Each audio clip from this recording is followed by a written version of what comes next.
आप देख रहे हैं स्टोरी ऑफ डार्कनेस।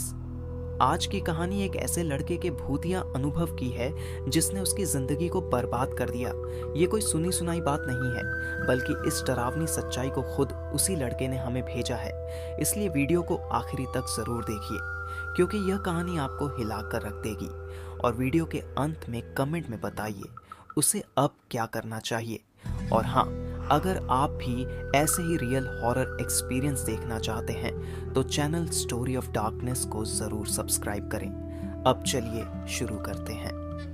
कोई नहीं मानता, लेकिन वह असली है।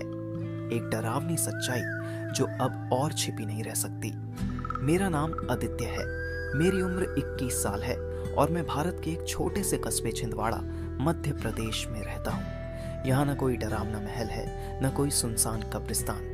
सब कुछ सामान्य है, कम से कम ऊपर से तो ऐसा ही लगता है। लेकिन मैं जानता हूँ कुछ ऐसा है जो मेरी जिंदगी के हर मोड़ पर मेरे साथ रहा है। मेरे माता पिता, दोस्त, यहाँ तक कि वह साइकोलॉजिस्ट भी, जिससे मिलने मेरे चाचा मुझे ज़बरदस्ती ले गए थे। कोई मेरी बातों पर विश्वास नहीं करता, पर अब मुझे लगता है कि मेरे पास बहुत कम समय बचा है।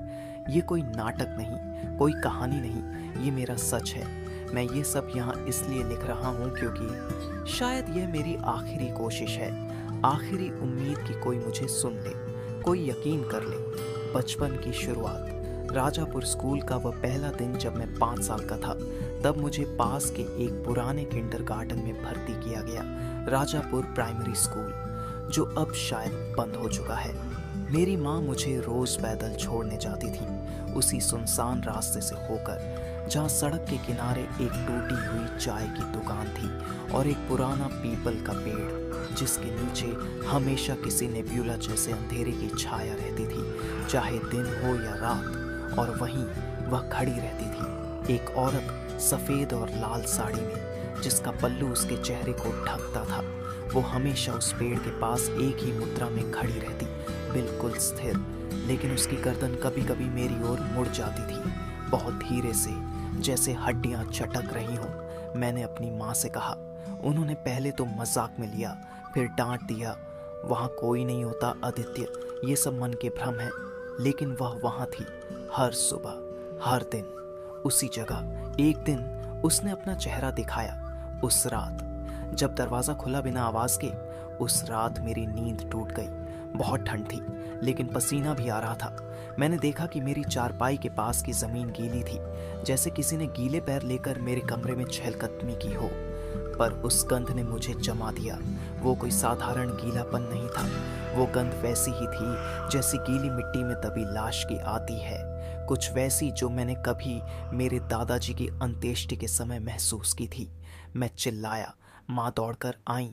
उन्होंने सोचा पाइप लीक है, पर असली डर तब शुरू हुआ जब वह स्कूल से गायब हो गई। लेकिन मेरी जिंदगी से नहीं। डर की शुरुआत वो मेरी आंखों से दूर गई, पर मेरी परछाई बन गई। मुझे सुनाई देने लगे धीमे धीमे स्वर।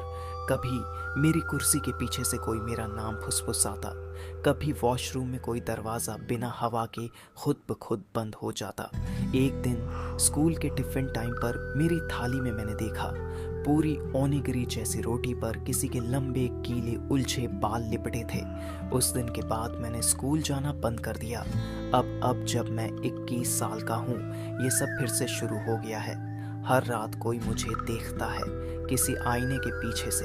मैं उठता हूँ तो मेरी छाया अलग दिशा में होती है। मेरे कमरे की दीवारें सांस लेने लगती हैं, मेरी घड़ी उल्टा चलती है और मुझे पता है वह औरत अब और करीब आ रही है।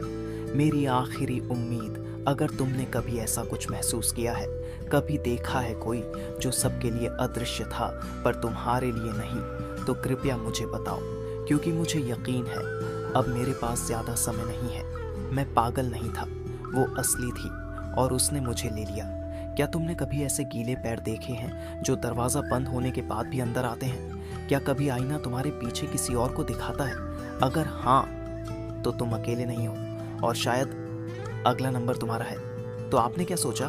क्या आदित्य वाकई पागल है या फिर उस पर कुछ भूतिया साया है? हमें कमेंट में ज़रूर बताइए उसे क्या करना चाहिए। और ऐसी ही रियल डरावनी कहानियों के लिए चैनल स्टोरी ऑफ डार्कनेस को अभी सब्सक्राइब कीजिए। अगली कहानी में फिर मिलते हैं। तब तक के लिए सावधान रहें, क्योंकि कुछ साए कभी पीछा नहीं छोड़ते।